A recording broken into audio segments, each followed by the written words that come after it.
জাহানারা জান্নাত মুন সূচনা পর্ব। আমি জাহানারা শেখ, মজিদ শেখ আর হালিমা বেগমের বড় মেয়ে। আমাদের শেখ বংশের রীতি অনুযায়ী কখনো অন্যায় মুখ বুজে সহ্য করা অন্যায়। আমি ছোট থেকেই আমার বাবার আদর্শে বড় হয়েছি। তিনি হাই স্কুলের হেডমাস্টার। তার আদর্শ মেনে কত ছাত্রছাত্রী যে জীবনে সফল হয়েছে তা হিসাবের বাইরে। আজও আমার বাবাকে প্রাক্তন ছাত্রছাত্রীরা কোথাও দেখলে বেকুল হয়ে ওঠে। আজ আমি এমন এক পরিস্থিতিতে আছি, জানি না এর ফল কি হবে। আজ আমার সাথে এত বড় অন্যায় হয়েছে, আমি কি তা সহ্য করব? কখনোই না। তাই তো অনিশ্চিত ভবিষ্যৎ জেনেও অন্যায়ের প্রতিবাদ করতে এই বাড়িতে আসা।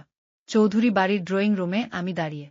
শুধু আমি না, আমার শ্বশুর বাদে এই বাড়ির প্রতিটি সদস্য উপস্থিত। আমাকে দেখে সকলের মুখের অবস্থা কতটা তিক্ত তা আমি ভালোই বুঝতে পারছি। আমার সাথে পুলিশ না থাকলে হয়তো এতক্ষণে গুম করে দিত। আর যার জন্য এ বাড়িতে আসা, সে তো আস্ত একটা শয়তান। এই যে সোফার উপর আয়েশ ভঙ্গিমায় বসে মনোযোগ দিয়ে ফোন টিপছে। এখানে যে সব গন্ডগোল তাকে নিয়ে, তাতে তার কোনো হুঁশ নেই। মিসেস নাবিলা চৌধুরী, আপনার ছেলের অপরাধটা কতটা দণ্ডনীয় তা আপনারা জানেন। আপনারা রাজনৈতিক মানুষ, কিন্তু ভুলে যাবে না আপনাদের উপরেও আছে সাধারণ জনগণ। তারা একবার ক্ষিপ্ত হলে আপনাদের সব ক্ষমতা এখানেই শেষ। আমি আপনার পুত্রবধূকে এখানে রেখে গেলাম, আশা করি আপনারা মিসেস ইরফান চৌধুরীকে তার প্রাপ্ত সম্মান দিবেন। নাবিলা চৌধুরী মানে আমার নতুন শাশুড়ি। তিনি পুলিশ অফিসারের কথায় হালকা হেসে বললেন, অফিসার, আপনি নিশ্চিন্ত থাকতে পারেন। এখন এই মেয়েটা আমাদের বাড়ির বউ, তাকে তার প্রাপ্ত সম্মান অবশ্যই দেওয়া হবে। তিনি কথাটা বলে আমার দিকে আর চোখে তাকালেন। আমি বুঝতে পারলাম এই কথাগুলো খুব কষ্টে মুখ দিয়ে বেরিয়েছে। কিন্তু আমি তেমন কিছু আর বললাম না, কারণ এটা এখন থেকে আমার সংসার, নিজেকে আরও স্ট্রং করতে হবে সবকিছুর জন্য। পুলিশ অফিসার আমার কাছে এসে দাঁড়িয়ে মৃদু হেসে বললেন, মিসেস জাহানারা চৌধুরী, আপনি এখন থেকে সেফ আছেন। আশা করি আপনাকে আর কোনো হ্যারাসমেন্টের শিকার হতে হবে না। মন্ত্রী সাহেব নিশ্চয়ই নিজের কথা রাখবেন।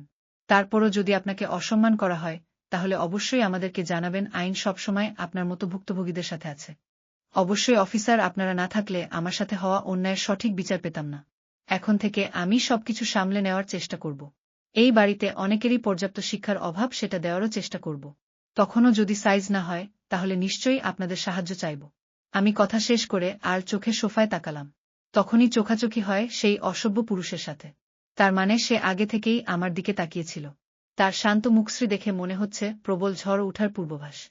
আমি তার দৃষ্টিকে উপেক্ষা করে অফিসারের দিকে তাকালাম। তিনি আমার থেকে বিদায় নিয়ে ফোর্স নিয়ে বের হয়ে যান।